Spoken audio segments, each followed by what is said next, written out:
Assalamualaikum warahmatullahi wabarakatuh. Bersyukur kita kepada Allah Subhanahu wa taala diberikan kesehatan dan umur, dan kita bisa kembali menjalankan aktivitas kita, yaitu kegiatan belajar mengajar tapi dengan sistem daring atau online. Namun sekalian, kenalkan nama Bapak Tarsono. Dan sehari-hari Bapak dipanggil Tatang Tarsono atau Pak Tatang. Gimana enaknya aja? Kalau mau panggil Pak Tatang silakan, Pak Tarsono juga silakan. Saya mengajar guru PKI, mengajar PKI atau guru PKI. Dan kebetulan di tahun ini saya diberi tugas untuk menyampaikan PAI atau Pendidikan Agama dan Budi Pekerti, PABD, di kelas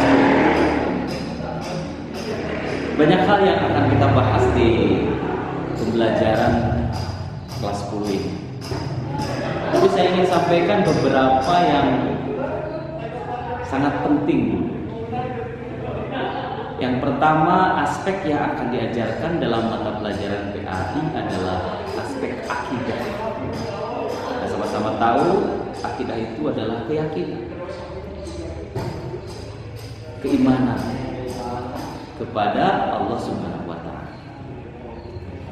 Ini adalah dasar dari semua pelajaran agama, dasar dari agama kita. Karena kita mempelajari semua, mengamalkan semua ajaran agama Islam dasarnya karena kita punya iman, punya keyakinan yang insya Allah ini kita yakini akan menjadikan kita selamat dunia dan akhirat, bahagia dunia dan akhirat ketika kita mengamalkan. Aspek yang kedua ini adalah aspek Al-Qur'an. Sumber dari segala sumber hukum yang ada dalam agama Islam, agama kita adalah Al-Quran. Al-Quran itu kitab sucinya kita. Al-Quran itu di dalamnya terdapat banyak aturan, banyak hukum yang kalau kita menaatinya, kalau kita mengikutinya, maka kita akan menemukan jalan menuju keselamatan dunia dan akhirat. Itu yang kedua. Yang ketiga, aspek yang ketiga adalah ibadah, ubudiyah. Di dalam ajaran agama kita ada yang disebut dengan ibadah. Ada ibadah makhluk, ada ibadah luar makhluk. Nanti kita bahas secara rinci. Dan ini adalah amal dari yang terdapat di dalam Al-Quran itu sendiri. Aplikasinya ada dalam diri. Pertama meyakini, kedua mengetahui hukum-hukumnya, jalannya, dan yang ketiga mengamalkannya, ibadah. Bagaimana kita harus sholat, harus puasa, harus zakat, harus ngaji, harus sedekah, harus beramal soleh. Yang keempat, sekarang ini juga penting yang keempat, yakni akhlak. Aspek dalam ajaran agama Islam ada yang disebut dengan perilaku, sikap, kelakuan kita sehari-hari. Ini juga tidak kalah penting dari yang lain, karena perilaku adalah buah dari iman kita, buah dari amal, dibentuk menjadi perilaku, menjadi akhlak. Kemudian yang kelima, aspek yang kelima adalah tentang muamalah.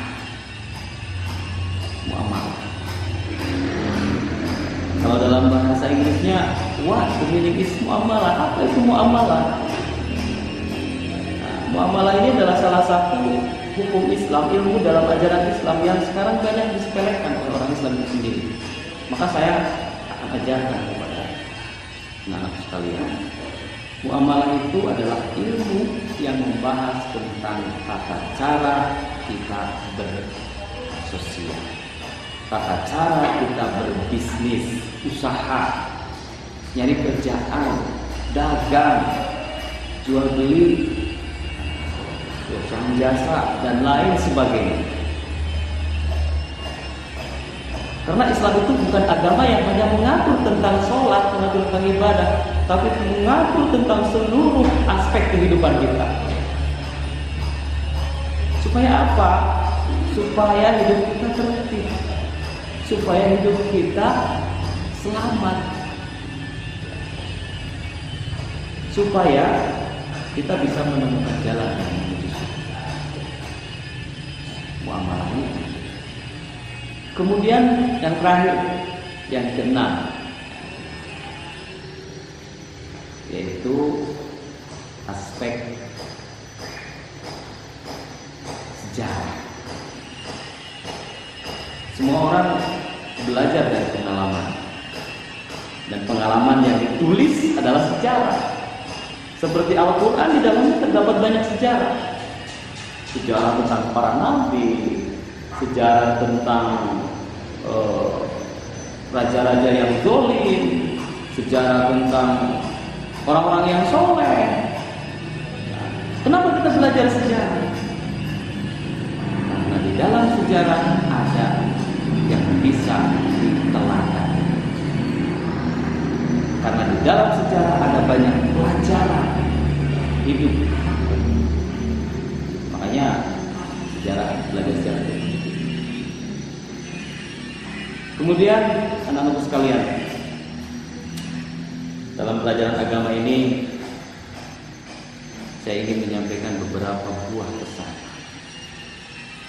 Yang pertama, belajar agama bukan hanya belajar teori, tapi yang terpenting adalah bagaimana kita mempraktikkan, bagaimana kita mengamalkan ilmu-ilmu agama yang sudah kita serap. Karena apalah artinya ilmu tanpa amal? Apalah artinya teori tanpa aplikasi? Jadi percuma orang tahu bahwa sholat itu wajib, tapi ternyata dia meninggalkan sholat itu sendiri. Kita tahu bahwa membaca Al-Quran itu ibadah yang pahalanya besar, tapi malas sekali kita baca Quran. Saya akan menekankan bahwa amal sholat, amal agama itu penting, bukan hanya tahu. Jadi nanti saya tidak hanya sekedar memberitahu tentang ilmu agama, tapi mengajak mengamalkannya. Bahkan langsung kita praktekkan bagaimana mengamalkan. Baik anak-anak sekalian, poin yang kedua yang saya sampaikan dalam pertemuan ini tentang bagaimana kita hidup bersosial, bermasyarakat. Kita tidak bisa jadi makhluk yang individualis, yang egois, karena Islam mengajarkan hidup harus bersama-sama. Cita-citakanlah di dalam hati kita bahwa kita ingin masuk surga bersama-sama. Seperti saya hari ini, saya ingin semua yang hadir, semua yang mendengarkan kelak bisa berkumpul bersama-sama di surga Allah Subhanahu wa Ta'ala. Indah sekali kalau seandainya itu terwujud. Bahagia sekali kalau seandainya nanti kita bisa bersilaturahmi di surga Allah. Karena amalan yang sampai ke akhirat, yang sampai ke surga hanya satu. Di surga tidak ada salat, tidak ada puasa, tidak ada zakat lagi. Amalan yang ada di sana adalah silaturahmi, saling bersapa, saling bertemu, saling mengunjungi. Indah sekali. Bagaimana kita menggapainya? Harus ada cita-cita di dalam hati kita bahwa kita ingin semua orang yang kita kenal ini, keluarga kita, saudara kita, tetangga kita, orang sekampung kita, orang sedesa kita, orang sekelas kita, orang sekolah kita, bagaimana caranya masuk surga? Maka kuncinya adalah dakwah. Kita dipesan oleh Nabi sampaikan ajaranku walau hanya satu hari. Maka jangan hanya ingin selamat sendiri, tapi bercita-citalah ingin selamat semua. Keluarga saya bagaimana caranya semuanya selamat? Caranya dengan apa? Dengan dakwah. Ketika ada keluarga kita yang belum sholat, ajak sholat. Ketika ada keluarga kita yang belum puasa, ajak puasa. Ketika ada keluarga kita yang berbuat kesalahan, diingatkan. Ketika ada teman, ada saudara, dan sebagainya, tidak sholat, ajak sholat. Ini kewajiban. Bukan sekedar kewajiban ustaz, bukan sekedar kewajiban kiai, bukan sekedar kewajiban ulama, tapi kewajiban semua umat Islam.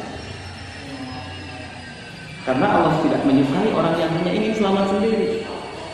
Meskipun ibadahnya banyak, amal solehnya banyak, sholatnya banyak, Qur'annya, baca Qur'annya sering banyak, tahajudnya tiap malam, tapi kalau tidak mau dakwah, tidak mau mengajak orang lain, tidak mau mengingatkan orang lain, maka tetap saja tempatnya di neraka.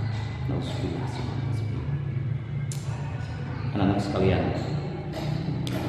saya ingin sekali banyak menyampaikan tentang bagaimana pentingnya iman dan Islam, tentang pentingnya amal soleh. Saya ingin juga mempraktekkan bagaimana kita wudhu yang benar, sholat yang benar, bacaan sholat yang benar. Tapi situasi kita sangat berbeda dari biasa. Dunia hari ini sedang dilanda musibah, dilanda wabah yang menakutkan, yaitu corona, COVID-19. Kita berdoa saja semuanya bareng-bareng. Mudah-mudahan Allah Subhanahu wa Ta'ala segera mengangkat wabah ini dan kita bisa bertemu, bertatap muka, belajar tentang agama kita. Ya. Kita jangan tergerus oleh zaman. Kita jangan menjadi budak-budak teknologi yang tiap hari hanya bermain HP, game online, dan lain sebagainya. Kita gunakan alat-alat teknologi ini dengan sebaik-baiknya. Anak-anak sekalian, sementara mungkin hanya itu yang bisa saya sampaikan. Mudah-mudahan kita segera dipertemukan. Mudah-mudahan kita segera bertatap muka, berwajah, dan kita bisa saling lebih mengenal, saling mengikatkan silaturahmi. Hati saya terpaut dengan hati kalian, dan kita bisa menggapai impian kita, yaitu bahagia dunia akhirat dan selamat dunia akhirat. Mudah-mudahan Allah mengijabah. Billahi taufiq wal hidayah wal inayah. Assalamualaikum warahmatullahi wabarakatuh.